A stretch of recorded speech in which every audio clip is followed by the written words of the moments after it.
তো গত পর্বে আমরা দেখেছিলাম সং এবং তার বড় ভাই তাদের মধ্যে কথা বলছিল আর জিয়ং তাদের পেছন থেকে দেখছিল। তো তারা দুজন সেখান থেকে চলে যাওয়ার পর জিয়ং একা একা আপসেট হয়ে বসে থাকে। এরপর রাত্রে ডিনারের সময় উদল টেবিল ছেড়ে চলে যায়। পরে সং তাকে সান্ত্বনা দিলে সে বলে তার মা সব সময় সবকিছু নিয়ন্ত্রণ করে আর সে মাকে একদমই পছন্দ করে না, এবং সংকে জিজ্ঞেস করে তুমি তোমাকে পছন্দ করো না, তাহলে মায়ের সামনে এরকম অভিনয় করার প্রয়োজন কি। পরের দিন স্কুলে স্যারা জানে যে সে খুব শীঘ্রই জার্মানিতে চলে যাচ্ছে। এই কথা শুনে সং একটু আপসেট হয়, তবে সে তাকে জানায় যে সে খুব তাড়াতাড়ি এবার কোরিয়াতে ফিরে আসবে। এদিকে সং এর মায়ের কাছে ফোন আসে উদল পরীক্ষা দিতে স্কুলে যায়নি। তো উদল বাসায় ফেরার পর তার মা তার কাছে জানতে চায় সে এমন কেন করলো, তাকে কি আবার কেউ বিরক্ত করেছে।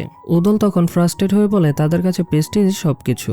সং এর মা তখন সংকে দায়ী করতে থাকে আর বলে এই সবকিছু তোর থেকে শিখেছে। উদল তখন বলে তোমার বেলি ডান্সার ক্যারিয়ার সম্পূর্ণ একটা মিথ্যে, তাই তাকে দোষ দেওয়ার অধিকার তার মা বাবার নেই, এবং তাকে আরো কিছু কটু কথা বলে। তখন তার বাবা ক্ষিপ্ত হয়ে যায় আর মায়ের কাছে ক্ষমা চাইতে বলেন, কিন্তু উদল স্পষ্ট জানিয়ে দেয় তার বাবার কোনো অধিকার নেই তাদের শাসন করার। আর কথা বলার কারণ হচ্ছে যে তার বাবা তাদেরকে আসলে পর্যাপ্ত পরিমাণে সময় দেয় না। আর এটা সত্য কথা যে তুমি যদি তোমার ফ্যামিলিকে সময় না দাও তাহলে তারা তোমার থেকে ধীরে ধীরে সরে যেতে থাকে। তো যাই হোক, তার বাবা তখন তাকে মারতে যায়। তখন সিওক মানে সঙের বড় ভাই আবার সামনে চলে আসে। তো এইভাবে করে তাদের মধ্যে একটা ঝগড়া সৃষ্টি হয়ে যায়। এই ঘটনার মাঝে সং ভাবছিল তার অনুপস্থিতিতে তার পরিবারের কোনো কিছু যায় আসে না, আসলে সবাই মুখোশ পরে আছে। অন্যদিকে রিন তার এক্স বয়ফ্রেন্ডের সাথে আবারও দেখা করে। তো সেখানে তার এক্স বয়ফ্রেন্ড তাকে আবারও প্রপোজ করে এন্ড বলে যে আমাদের সম্পর্কটি পুনরায় স্টার্ট করা দরকার। রিন তখন তাকে বলে যে আমি এখানে এসেছি সুনহুকে বিশ্বাস করানোর জন্য যে আমি সুনহুকে শুরু থেকেই পছন্দ করে আসছি এবং ভবিষ্যতও করে যাব,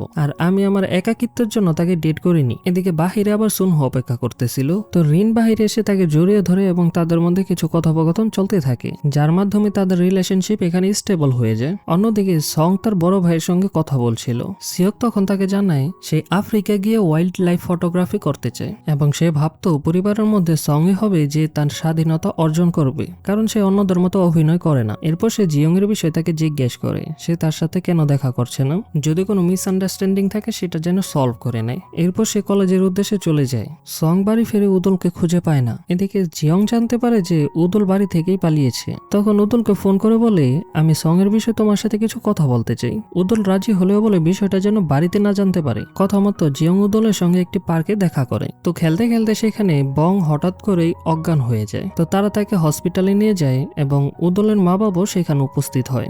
বং এর দাদি হাসপাতালে পৌঁছে বলে এটা কেবল একটি দুর্ঘটনা, উদলের কোনো দোষ নেই। তখন তার মা বুঝতে পারে নিজের ভুলগুলো এবং সে স্বীকার করে নেয়, এবং উদল তার মার সঙ্গে ক্লোজ হয়ে যায়। বং এর দাদি জানতে চায় সেই ছেলেটা কোথায় যে আমার নাতিকে বাঁচিয়েছে। এদিকে আমরা দেখতে পারি জিয়ং বাইরে দাঁড়িয়ে সবকিছু দেখছিল। তো সং তাকে বাহির থেকে টেনে নিয়ে আসে এবং তার ফ্যামিলির সাথে পরিচয় করিয়ে দেয়। জিয়ং আমার বয়ফ্রেন্ড। তো তার মা বাবা সেখানে অবাক হয়ে যায়। সং জিয়নকে নিয়ে একটি ক্যাফেতে বসে। এরপর সং তার কাছে ক্ষমা চায়, তবে জিয়ং তাকে জানায় যে এটা শুধু একটা ভুল বোঝাবুঝি ছিল। তো কথা বলার এক পর্যায়ে সং দাঁড়িয়ে গিয়ে বলে সে জিয়ংকে পছন্দ করতে শুরু করেছে।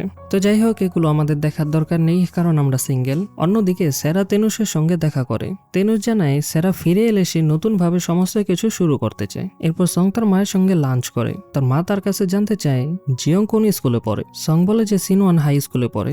এই কথা শুনে তার মা ভাবতে থাকে সং হয়তো তার দুর্বলতা জেনে গেছে এবং সেটা সে কাজে লাগাতে পারে। সং তখন বলে ইচ্ছে থাকলেও তা সে করবে না। সময় ভেবেছে মায়ের জীবনে এমন কি লুকিয়ে আছে, সে মাকে ঘৃণা করতে চাইলেও পারতো না। সেতে শুধু তার মায়ের ক্লোজ হতে চেয়েছিল, যেটা তার মা করেনি। এটি বলে সে সেখান থেকে বেরিয়ে যায়। তখন তার মা তার কাছে আসে এবং বলে সে কখনো তাদের বুঝতে পারেনি। তখন সং জিজ্ঞেস করে সে ব্যালি কেন করত। তার মা উত্তরে বলেন সে ব্যালি ভালোবাসতো এবং তার কাছে ভালো লাগতো। এরপর তার মা তাকে অতীতের কিছু কথা বলে। সে জানায় তার স্কুলের এক মেয়ে যে নিম্নবিত্ত ছিল, সে তার থেকে বেলি ড্যান্সে অনেক ভালো ছিল। এতে তার অনেক কষ্ট হয়েছিল। পরে তারা দুজনে একটি কোম্পানিতে জয়েন করে। প্র্যাকটিস করার সময় দুর্ঘটনার কারণে ওই মেয়েটি আঘাত পায়, কিন্তু বিনা কারণে সব দোষ এসে পড়ে তার মায়ের উপর। একই সময় তার বাবার ব্যবসা লস হতে থাকে। তখন বাধ্য হয়ে তার সমস্ত স্বপ্ন ছেড়ে দিতে হয়। সং তার মাকে জিজ্ঞেস করে তুমি সবাইকে ভুল বুঝতে দিলে কেন।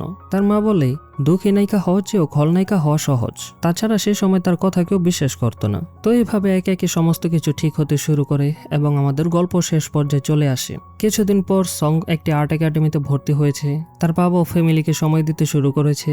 এদিকে স্যারও জার্মানিতে চলে যায়। জিয়ংও তার অভিনয় ক্যারিয়ার শুরু করেছে। এরপর সং পুরো ক্যাফেটি ঘুরে দেখে এবং পুরনো স্মৃতিগুলো মনে করতে থাকে। সে ভাবতে থাকে যদি সে সেদিন ক্লাবে না আসতো তাহলে তার জীবন এমন হতো না, এবং সেদিনের একটা সিদ্ধান্তই তার পুরো লাইফ বদলে দিয়েছে। আর এইভাবে এই সিরিজটির হ্যাপি এন্ডিং হয়ে যায়। তো কমেন্টে অবশ্যই জানাবে এই সিরিজটি তোমার কেমন লেগেছে, এবং তুমি যদি এই সিরিজটি আগে দেখে থাকো তাহলে তোমার ওপিনিয়ন কি সেটাও কমেন্টে জানাতে পারো। সো দেখা হচ্ছে পরের ভিডিওতে। Take care, bye by.